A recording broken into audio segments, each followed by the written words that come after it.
ভিডিওতে আমরা নবম শ্রেণী দ্বিতীয় পর্যায়ক্রমিক মূল্যায়নের বাংলা 2 নম্বর স্কুলের প্রশ্ন উত্তরগুলো দেখব। 1 গঙ্গাসাগরের ঢেউ ডুবে গেছে মেঘ। 2 নেভে না তার কি নেভে না যন্ত্রণা। 3 ড্যাশ, এখানে একটা শূন্যস্থান আছে। শ্রাবণের ধারা বর্ষিতে ছিল, এটা হবে মুষলধারে। 4 একটি আত্মনির্ভরশীল ভাষা হলো সংস্কৃত। 5 সবকিছু চাক্ষুষ দেখতে দৃঢ় সংকল্প। কে দৃঢ় সংকল্প? Miss Nobel.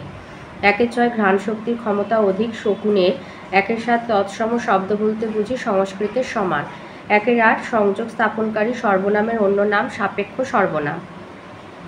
2 দাগে আসি। 2 কিশোরীর চাল ধোয়া হাত কেমন ছিল? ভিজে এবং ঠান্ডা। 2 বলেছে আহ্বান কবিতায় কি হারায় না? এই যে হারায় না তার বাগান থেকে কুন্দ ফুলের হাসি। তাহলে কি হারায় না? বাগান থেকে কুন্দ ফুলের হাসি হারায় না। 2-3 বলেছে ভারতীয়রা শ্বেতাঙ্গদের এড়িয়ে চলে কি কারণে? ভয় বা ঘৃণায়। 2-4 ঘরের বাইরে এসে রাধারানী কি দেখেছিল? 10 দাগের এইটা লিখবে। তখন রাধারানী বাহিরে আসিয়া তল্লাশ করিয়া দেখিল যে কি দেখেছিল? দেখেছিল যে তাকে যে ব্যক্তি টাকা দিয়েছিলেন তিনি আর দরজার বাইরে নেই, চলে গেছেন। 2-5 উর্দু সাহিত্যের মূল সুর কোন ভাষার সঙ্গে বাঁধা বলেছেন লেখক? ফার্সি। 2-6 চিলিয়ান জাদুকরের ম্যাজিকের বিশেষত্ব কী ছিল? চিলিয়ান জাদুকরের ম্যাজিকের বিশেষত্ব কী ছিল? চিলিয়ান জাদুকরের ম্যাজিকের বিশেষত্ব ছিল তিনি ম্যাজিকে নানা ধরনের পাখি ব্যবহার করতেন। 2-7 ক্রিয়াবাচক আর ভাববাচক বিশেষ্যের পার্থক্য লেখো। ক্রিয়াবাচক আর ভাববাচক বিশেষ্য লিখবে। ক্রিয়াবাচক বিশেষ্য যে বিশেষ্য পদের দ্বারা কোনো কাজের নাম বোঝায় তাকে ক্রিয়াবাচক বিশেষ্য বলে। আর ভাববাচক বিশেষ্য হচ্ছে যে বিশেষ্য পদের প্রাণীর মনের কোনো বিশেষ ভাব বা অবস্থাকে বোঝায় তাকে ভাববাচক বিশেষ্য বলা হয়। 3-1 আছে আকাশে 7 তারা যখন উঠেছে ফুটে আমি পাই টের। আমি কে আর তিনি কি টের পান?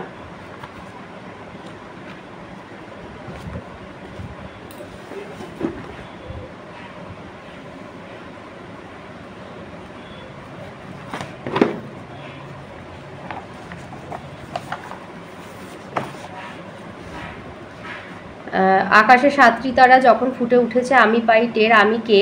আমি হলাম আকাশে 7টি তারা কবিতা থেকে গৃহীত আলোচ্য পঙ্ক্তিটিতে আমি হলেন কবি জীবনানন্দ দাশ নিজে। আর তিনি কি টের পান? তিনি টের পান যখন আকাশে 7টি তারা ফুটে ওঠে তখন কবি টের পান যে বাংলার প্রকৃতি এবং সেই প্রকৃতি লালিত জীবনের মধ্যেই রয়েছে বাংলার প্রাণ। নরম ধানের গন্ধ, কলবির গন্ধ, হাঁসের পালক, স্বর, পুকুরের জল, চাঁদা, সরপুটিদের মৃদু গন্ধ, এসবে কবি বাংলার প্রাণ খুঁজে পান। আবার কিশোরীর চাল ধোয়া ভিজে হাত কিংবা কিশোরের পায়ে দলা মুথা ঘাসে এই প্রাণময়তাকে কবি দেখেন। খসে পড়া লাল বটফলের ক্লান্ত নীরবতাতেও তিনি বাংলার প্রাণকে উপলব্ধি করেন। এভাবেই তিনি টের পান আকাশে 7টি তারা উঠলে। 3-2 আছে তার সঙ্গে বনিয়ে চলা অসম্ভব কার সম্পর্কে কেন এ মন্তব্য করা হয়েছে?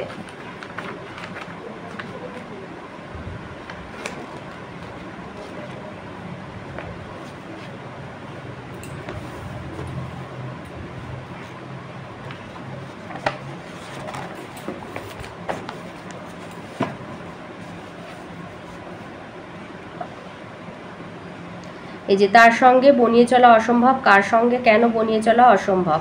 মিস মুলারের নেতৃসুলভ মনোভাব এবং দুনিয়াকে বদলাতে কেবল টাকারই দরকার এই ধারণার কারণে তার সঙ্গে বনিয়ে চলা অসম্ভব।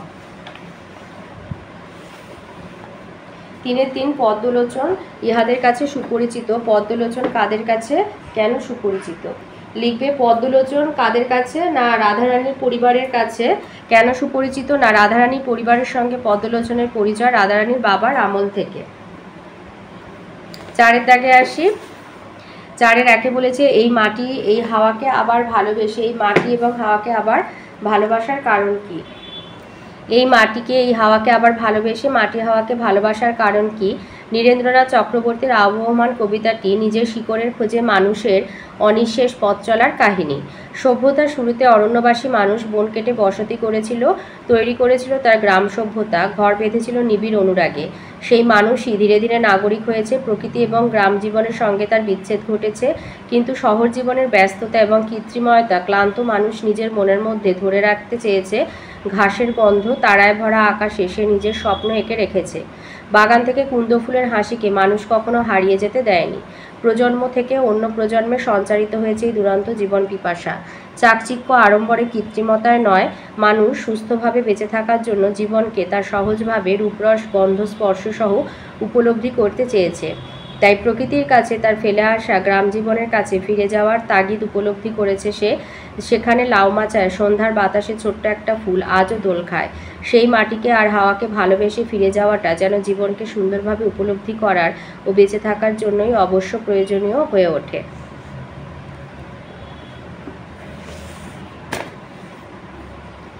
চারে 2 আছে নতুন আমদানিও বন্ধ করা যাবে না। নতুন আমদানি বলতে লেখক কি বুঝিয়েছেন এবং তা বন্ধ করা যাবে না কেন?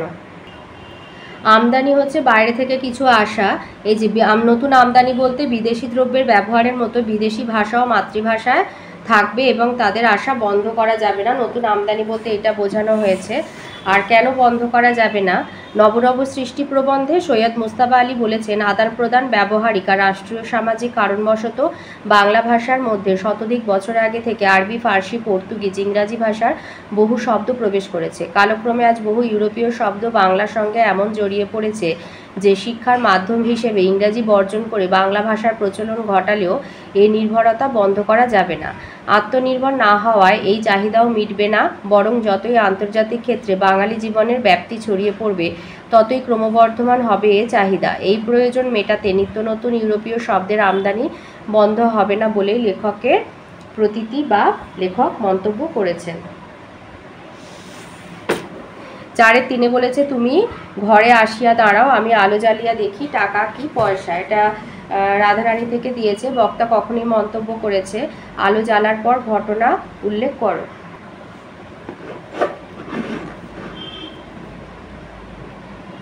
এই উত্তরটা লিখবে, এই যে তুমি ঘরে আসিয়া দাঁড়াও, আমি আলো জ্বালিয়া দেখি টাকা কি পয়সা। বক্তা কখনই মন্তব্য করেছে বঙ্কিমচন্দ্র চট্টোপাধ্যায় রাধারানী গল্পাংশে রাধারানীর কাছে তার ফুলের মালার যাবতীয় কথা শুনে সঙ্গী ভদ্রলোকটি সদয় হয় এবং বাড়ির বিগ্রহকে পরানোর জন্য মালাটি কিনে নিতে চায়। রাধারানী দ্বিধা সত্ত্বেও শেষ পর্যন্ত মালাটি বিক্রি করে। পথিক ভদ্রলোকটি মালার দাম হিসাবে 4 পয়সা দেয়। সেই পয়সা হাতে নিয়ে রাধারানী বেশ বড় লাগে টাকা বলে মনে হয়, কিন্তু পথিক ডবল পয়সা বলে রাধারানীকে আশ্বস্ত করে, কিন্তু রাধারানীতে সম্পূর্ণ ভরসা করতে পারে না। তাই সে নিজের কুটিরের দরজায় উপস্থিত হয়ে পথিককে অপেক্ষা করতে বলে। উদ্দেশ্য ছিল প্রদীপের আলো জেলে মুদ্রাগুলি পরীক্ষা করা।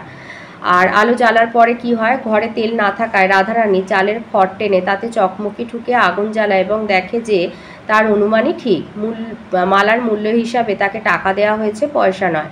রাধারানী বাইরে এসে পথিকের খোঁজ করে, কিন্তু দেখে যে সেই ব্যক্তি চলে গিয়েছে।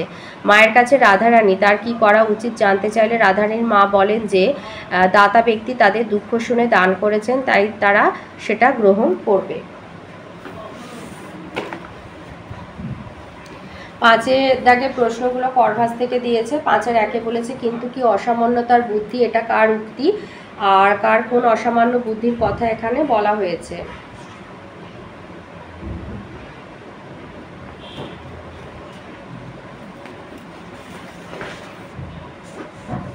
সত্যজিৎ রায়ের করভাস কাহিনী থেকে নেয়া আলোচ্য উক্তিটি চিলির বিখ্যাত জাদুকর আর্গাসের কার কোন অসামান্য বুদ্ধির কথা বলা হয়েছে? এখানে শঙ্কুর পোষা কাক করভাসের অসামান্য বুদ্ধির কথা বলা হয়েছে।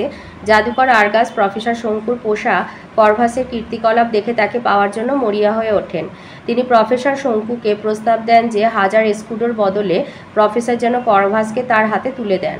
প্রফেসর রাজি না হওয়ায় আর্গাসকে হতাশ হয়ে ফিরতে হয়, কিন্তু তিনি পরের দিন প্রফেসরের অনুপস্থিতির সুযোগ নিয়ে রুম বয়দের সম্মোহিত করে হোটেলের ঘর থেকে করভাসকে চুরি করে পালান। গাড়ি করে শহরের বাইরে বেরিয়ে যাওয়ার সময় করভাস বুদ্ধি করে আর্গাসের চোখের -20 পাওয়ারের চশমাটা ঠোঁট দিয়ে খুলে দেয়। চশমা ছাড়া আর্গাসের প্রায় অন্ধের মতো অবস্থা। গাড়ির নিয়ন্ত্রণ হারিয়ে একটি গাছের গুঁড়িতে ধাক্কা মেরে তিনি দুর্ঘটনা ঘটিয়ে বসেন। এই সুযোগে করভাস চশমাটি নিয়ে উড়ে গিয়ে একটি গাছের ডালে বসে। প্রফেসর শঙ্কুরা ঘটনাস্থলে পৌঁছালে আর্গাস অন্ধের মতো দুহাত পিস্তল নিয়ে এলোপাথারি গুলি চালাতে থাকে। ততক্ষণে কারেরাস এবং অন্য পুলিশেরা সেখানে পৌঁছে যায়। এভাবেই করভাস তার অসামান্য বুদ্ধির পরিচয় রেখে আর্গাসকে জব্দ করেছিল। 5-এ 2 নম্বর প্রশ্ন দিয়েছে, অন্য প্রাণীর তুলনায় পাখির ক্ষমতা আরও বেশি, আরও বিস্ময়কর। এই বক্তব্যের সমর্থনে শঙ্কু কী কী যুক্তি দেখিয়েছিলেন?